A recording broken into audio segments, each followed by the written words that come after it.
বাঙালি জাতির ইতিহাসে মার্চ মাসটি একটি অত্যন্ত গুরুত্বপূর্ণ মাস। আমরা জানি 1971 সালে এই মাসের একেবারে প্রথম দিন থেকেই বাঙালি জাতি গর্জে উঠেছিল তার স্বাধীনতার দাবিতে। একের পর এক নানাবিধ অনুষ্ঠান, আন্দোলন, সভা, ঘোষণা ইত্যাদির মধ্য দিয়ে 26শে মার্চ এক পর্যায়ে বাংলাদেশের স্বাধীনতা আন্দোলনের, স্বাধীনতা সংগ্রামের, স্বাধীনতা যুদ্ধের সত্যিকার সূত্রপাত হয় বঙ্গবন্ধুর ঘোষণার মাধ্যমে। কাকতালীয়ভাবে আজকেই সেই স্বাধীনতা দিবসের দিনটি 26শে মার্চ। মাত্র গতকালই আমার হাতে একটি বই এসে পৌঁছল, যার বিষয় সেই 1971 সালের উত্তাল মার্চ। এবং বেশ একটি ব্যতিক্রমী যে এই বইটির উপজীব্য আসলে ওই মাসে, মার্চ মাস জুড়ে ঢাকার যে টেলিভিশন কেন্দ্র, তার কি ভূমিকা ছিল, সেখানে কিভাবে এই স্বাধীনতা আন্দোলনের সঙ্গে তার কর্মীরা একাত্মতা ঘোষণা করে এবং সরকারি প্রতিষ্ঠান হওয়া সত্ত্বেও কিভাবে স্বাধীনতার লক্ষ্যে কাজ করে যায়, তারই একটি প্রতিবেদন এবং স্মৃতিচারণ বলা যেতে পারে। এবং এই বইটি রচনা করেছেন যিনি মূলত একজন কবি, আমার কাছে অন্তত একজন কবি হিসেবেই পরিচিত। 80 বয়স তার, 42 সনে জন্ম তার। সেই হিসাবে তিনি এখন এবছর তার 83 বছর হওয়ার কথা। তার নাম ফারুক আলমগীর। আপনারা নিশ্চয়ই নামটি শুনে থাকবেন নানাভাবেই, সাংবাদিকতার সঙ্গে তো বটেই সূত্রে, বিশেষ করে সম্প্রচার সাংবাদিকতার সূত্রে ফারুক আলমগীর নামটি একটি অপরিহার্য নাম, কিন্তু আমার কাছে কবি হিসেবেও তিনি সমান পরিচিত, আদৃত এবং সম্মানিত।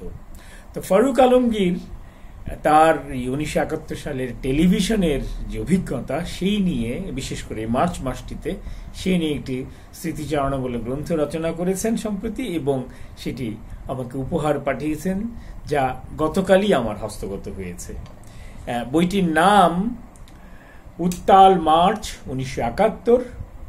1971 এই সংখ্যাটি একেবারে লাল রঙে খোদাই করে দেওয়া হয়েছে বইয়ের মলাটে, যেটি আগে আমি কখনো দেখিনি এইভাবে খোদাই করে লেখা। এবং সেই কাজটি করেছেন এই বইয়ের যে প্রকাশক, খুবই উন্নত মানের, খুবই সম্ভ্রান্ত বনেদি প্রকাশক, জার্নিম্যান পাবলিকেশনসের কর্ণধার তারিক সুজাত, যার কথা ফারুক আলমগীর তার ভূমিকা তো বিশদভাবে উল্লেখ করেছেন। উত্তাল মার্চ 1971, পূর্বাপর ঘটনা প্রবাহ, ঢাকা টিভি স্টেশনের অবিস্মরণীয় দিনগুলো, এই হলো বইয়ের পূর্ণ শিরোনাম। লিখেছেন ফারুক আলমগীর। বইয়ের প্রচ্ছদ আপনারা দেখতে পাচ্ছেন, 1971 শব্দটি বিশেষ করে সংখ্যাটি। আর ফারুক আলমগীর সম্পর্কে অনেকেই জানেন, তবু এই প্রজন্মের পাঠকদের কথা ভেবে আমি তার যে পরিচিতিটুকু ছাপা হয়েছে বইয়ের শেষে, সেইটি একটু আপনাদের পাঠ করে শোনাতে চাই। তার আগে তার ছবিটিও আপনারা দেখে নিতে পারেন। মনে হচ্ছে বেশ তার ভরা যৌবনের ছবি, খুব পুরুষালী, খুব দৃঢ় চোয়াল এবং প্রতিজ্ঞাদীপ্ত একটি মুখমণ্ডল। তো ফারুক আলমগীর সম্পর্কে লেখা হয়েছে এখানে। জন্ম, আমি ভুল বলেছিলাম, 43 সালে, 20শে সেপ্টেম্বর 1943, চট্টগ্রামে, আমাদের চট্টগ্রাম ফটিকছড়িতেই তার বাড়ি, সেটা আমার জানা ছিল। কবি, লেখক, দেশে সম্প্রচার সাংবাদিকতার অন্যতম পথিকৃত শিক্ষক, পেশা সম্প্রচার সাংবাদিকতা, শিক্ষকতা, মিডিয়া পরামর্শ। মধ্য 60-এর কল্লোলিত সময়ে তাঁর উত্থান, ছাত্র আন্দোলন, প্রগতিশীল সাংস্কৃতিক আন্দোলন থেকে চলচ্চিত্র সংসদ আন্দোলনে তিনি সক্রিয়ভাবে সেই সময় জড়িত ছিলেন। স্যাড জেনারেশনের কবি ফারুক আলমগীর সাম্প্রতিক কাব্যভুবনে তার সৃষ্টিশীল দৃপ্ত পদচারণা অব্যাহত রেখেছেন। প্রকাশিত কাব্যগ্রন্থ বেশ কয়েকটি, নাম রয়েছে এখানে শ্যামলী দেশের, ক্ষতপ্রান্তর, স্বপ্নের মধ্যে শৈশব, লোকেশ লৌহিত্য একসঙ্গে বেশ নাম করা একটি কাব্যগ্রন্থ। আমার দিন রাত্রি, অন্ত্যেষ্টি সঙ্গীত, এক দুরাত্মার স্বগতোক্তি, মধ্যাহ্নে মুক্তিযুদ্ধের সঙ্গে ইত্যাদি শিশুতোষ রচনা রয়েছে। রয়েছে গদ্যগ্রন্থ, টেলিভিশন, চলমান দৃশ্য, ধ্বনির লাবণ্য, সম্প্রচার সংবাদ, রূপরেখা, প্রকাশিতব্য গ্রন্থ, সময় 60, প্রদোষকালীন অস্থির বিশ্ব। এটি গুরুত্বপূর্ণ বই হবে নিশ্চয়ই। 60 দশক আমাদের শিল্প, সংস্কৃতি, রাজনীতির ইতিহাসের একটি অত্যন্ত গুরুত্বপূর্ণ সময়। আমরা সেই সময়টার আখ্যান নিশ্চয়ই পাবো তার এই গ্রন্থ থেকে, বিশদ আখ্যান। তো তিনি পুরস্কার পেয়েছেন কয়েকটি, শিশু একাডেমি অগ্রণী ব্যাংক সাহিত্য পুরস্কার, উত্তরবঙ্গ সাহিত্য পুরস্কার, টাঙ্গাইল সাহিত্য সংসদের অরণি সাহিত্য পুরস্কার ও কবিতা আলাপ পুরস্কার পেয়েছেন। আজীবন প্রচার বিমুখ ও নিভৃতচারী। তো এই নিভৃতচারী মানুষটির সঙ্গে আমার এক ধরনের ঘনিষ্ঠতা হয় এই করোনার সময়। আমি যখন বিস্তার থেকে পাণ্ডুলিপি করে আয়োজন নামে একটি জুম অনুষ্ঠান করতাম নিয়মিত, সেই অনুষ্ঠানে এক পর্বে আমি তাকে আমন্ত্রণ জানিয়েছিলাম আমার অতিথি হিসেবে। তো সেই সূত্রে ঘনিষ্ঠতা এবং তার সুবাদেই তিনি আমাকে বইটি পাঠিয়েছেন। অসাধারণ একটি বই, যেমন তার ঐতিহাসিক গুরুত্ব তেমনি তার মুদ্রণ সৌষ্ঠব এবং প্রকাশনা মান। তিনি লিখে দিয়েছেন আলম খুরশেদ প্রিয় ভাজন ইস্যু, নিত্য শুভার্থী ফারুক আলমগীর, যা আমার জন্য একটি পরম পাওয়া। বইটি খুব বড় নয়, 125 পৃষ্ঠার মতো, কিন্তু বিশেষ করে ওই মার্চ মাসকে, 1971 মার্চ মাসটিকে বোঝার জন্য এবং জানার জন্য, তার ঘটনা পরম্পরা কিভাবে আমাদের স্বাধীনতার দ্বার উন্মোচিত করেছিল, সেইটি জানার জন্য এটি একটি গুরুত্বপূর্ণ বই। শুরুতে দুটি ক্যামেরার ছবি রয়েছে, সেটি আমার কাছে গুরুত্বপূর্ণ মনে হয়েছে। বিশেষ করে তার একটি, এই নিচের ছবিটা দেখতে পান, শিরোনাম লেখা আছে 1971 সালের ঐতিহাসিক 7ই মার্চে বঙ্গবন্ধু শেখ মুজিবুর রহমানের ভাষণের অংশ বিশেষ এই ক্যামেরাতে ধারণ করা হয়, যা রাতের সংবাদে প্রচারিত হয়েছিল।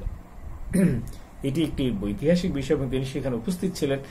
বই একটি ছবি আছে, সেই ছবিতে আমরা তাকে দেখতে পাই 15ই জানুয়ারির, 71-এর 15ই জানুয়ারির একটা ছবিতে যিনি দাঁড়িয়ে আছেন। ছবিটা আমি খুঁজে বার করিনি, তাহলে আপনাদের দেখাতে সুবিধা হবে। এই যে একটি ছবি দেখতে পাচ্ছেন আপনারা, সেটি 71 সালে 15ই জানুয়ারির ছবি তিনি দিয়েছেন। বিশেষ করে এটি বিমানবন্দরের ছবি। ভুট্টো, জুলফিকার আলী ভুট্টো এসেছিলেন ঢাকায় আলাপ আলোচনা করার জন্য, এবং তিনি যাওয়ার সময় একটি কথা বলে গিয়েছিলেন, সেইটি তিনি রেকর্ড করেছিলেন তার টেপ রেকর্ডারে। আপনি দেখতে পাচ্ছেন সামনেই দাঁড়িয়ে আছেন তিনি, তার হাতে সেই রেকর্ডারটি। তো সেইটুকু বলার জন্য তিনি ছবিটি দিয়েছেন যে 15ই জানুয়ারি 1971 ঢাকা ত্যাগের আগে তেজগাঁও বিমানবন্দরের গ্যাংওয়েতে সাংবাদিকদের উদ্দেশ্যে বললেন, Sheikh Mujib is the future prime minister of Pakistan. আমি উহা টেপ রেকর্ডার দিয়ে একেবারে তার সামনে দাঁড়িয়ে। তো এমনই গুরুত্বপূর্ণ এবং ঐতিহাসিকভাবে মূল্যবান একটি বই, এবং এটি আমি মনে করি আমাদের মুক্তিযুদ্ধের ইতিহাস, স্বাধীনতা সংগ্রাম ইতিহাস আগ্রহী প্রত্যেকেরই পড়া উচিত। নানা রকম দুর্লভ তথ্যাদি রয়েছে। তার বিশেষ করে পূর্বাপরটুকু শুরু করেছেন তিনি মার্চের 1 তারিখ থেকে, কিন্তু এর আগে যে সূত্রপাত হয়েছে আন্দোলন এবং সে যে ত্বরান্বিত হয়েছিল 70-এর ঘূর্ণিঝড়ের পর। আপনারা জানেন 12ই নভেম্বর একটি প্রলয়ঙ্করী ঘূর্ণিঝড় হয়েছিল আমাদের উপকূল অঞ্চলে, এবং লক্ষ লক্ষ লোক মানুষ মারা গিয়েছিল, প্রায় 5 লক্ষের মতো লোক নিহত হয়েছিল। তো সেই সময় পাকিস্তানি কর্তৃপক্ষ, শাসকরা বাঙালিদের প্রতি যে বিমাতাসুলভ আচরণ করেছে, যে নির্মম উদাসীনতা দেখিয়েছিল, সেটি আসলে বাঙালিকে একেবারেই সংঘবদ্ধ করে তোলে তার স্বাধীনতার আন্দোলনে। সেই ঘূর্ণিঝড়টির বর্ণনা দিয়ে বইটি শুরু হয়। তারপর মার্চ মাসে একেবারে দিন ধরে ধরে তিনি তার বর্ণনা দেন, তার অভিজ্ঞতা। একজন সম্প্রচার সাংবাদিক হিসেবে তাকে যেতে হতো বিভিন্ন জায়গায়। বঙ্গবন্ধুর সঙ্গে তার একাধিক সাক্ষাতের বর্ণনা রয়েছে এখানে, এবং তিনি যেই বইটা যেভাবে সাজিয়েছেন, আমি চট করে তার সূচিপত্রটি আপনাকে বলে দিই, তাহলে আপনি ধারণা করতে পারবেন বইয়ের গুরুত্ব। উত্তাল মার্চের প্রথম দিন জনরোষ স্টেডিয়ামে পল্টনে, আইনি কাঠামোয় মিডিয়া কার্যক্রম, ভোলা ঘূর্ণিঝড় শীর্ষ খবরে, প্রলয়ঙ্করী ঘূর্ণিঝড় ও জলোচ্ছ্বাস, বাদল কাহিনী তার এক সহযোগীর সতীর্থের কথা এখানে, পাকিস্তানের প্রতি বাংলার মানুষের মোহভঙ্গ, ফিরে দেখা 69 চেতনার প্রহরে গণমানুষের পথ হাঁটা, 69 গণঅভ্যুত্থান, আসাদ দিবস ইত্যাদির কথা রয়েছে। নির্বাচনী প্রক্রিয়া ও দলীয় প্রধানদের ভাষণ, শুরু হলো নির্বাচনী সংবাদ কভারেজ, নির্বাচনে যাওয়ার বিষয়ে বঙ্গবন্ধুর দূরদর্শিতা ও মাওলানা ভাসানীর ভূমিকা, টিভি সংবাদ সংগ্রাহক দল নিয়ে কথা, টেলিভিশনের প্রথম দিবারাত্রি সম্প্রচার, সেটির বর্ণনা রয়েছে বিশদ, নির্বাচনের ফলাফল ও ইয়াহিয়া খানের উৎসাহ, আওয়ামী লীগের নিরঙ্কুশ বিজয় ও আমাদের জন্য নতুন বার্তা, ঢাকা ইয়াহিয়া খান আলোচনার প্রেক্ষিত, মুজিব ইয়াহিয়া আলোচনা, Sheikh Mujib is the future prime minister of Pakistan, Bhutto রাষ্ট্রফলনের ষড়যন্ত্রে বীজ রোপণ, ভুট্টো মুজিব সংলাপ, জাতীয় পরিষদের অধিবেশন আহ্বান, ভুট্টো জান্তার ষড়যন্ত্র, 28 ফেব্রুয়ারি পাকিস্তানের কবর, ফিরে আসি নিজেদের কথায়, মার্চ কথা বলে জনতার রুদ্রস্বরে, চতুর্দিক উত্তাল খবর, আমাদের দায়িত্ববোধ, বঙ্গবন্ধু বললেন জনগণ আমার ভরসা, ওরাই আমার রক্ষক, উদ্বিগ্নতায় 6 মার্চের রাত, ঐতিহাসিক 7 মার্চ, সকল সড়কের গন্তব্য শুধু রেসকোর্স ময়দান,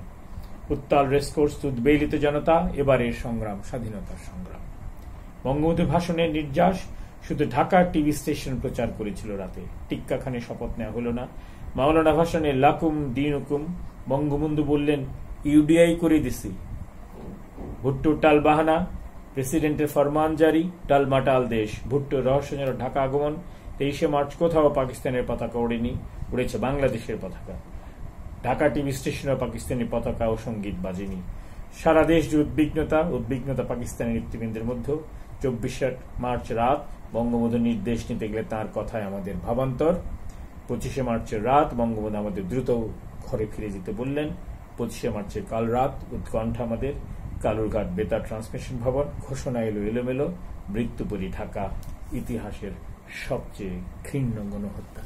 তো বুঝতেই পারছেন পাঠক, শ্রোতা বন্ধুরা, যে এর মধ্যে কতখানি বিশদভাবে তিনি তুলে এনেছেন সেই উত্তাল মার্চের দিনগুলোকে।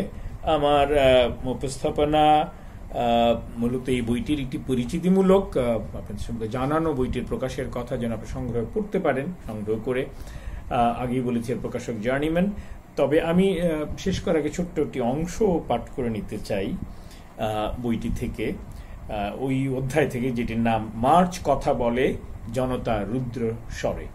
তিনি লিখছেন, বাংলাদেশের অভ্যুদয়ের ইতিহাসে 3রা মার্চ খুবই গুরুত্বপূর্ণ দিন, কেননা ওই দিন প্রথম প্রকাশ্যে ছাত্রদের তুমুল করতালি ও সমর্থনের মধ্য দিয়ে স্বাধীনতার ইশতেহার পাঠ করা হয় স্বয়ং বঙ্গবন্ধু শেখ মুজিবুর রহমানের উপস্থিতিতে এবং তার নীরব সম্মতিতে। অবশ্যই বিশাল ছাত্র আমজনতার এই সমাবেশে ইশতেহারটি পাঠ করেন ছাত্রলীগের সাধারণ সম্পাদক শাহজাহান সিরাজ।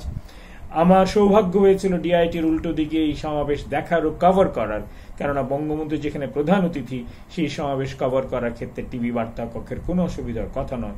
উপরন্তু তাঁর ডাকে পালিত হরতালের খবরও আমরা দিচ্ছি এবং সেই সঙ্গে সরকারের তথ্য দপ্তর ও আঞ্চলিক সামরিক আইন প্রশাসকের নির্দেশাবলীও প্রচার করছি।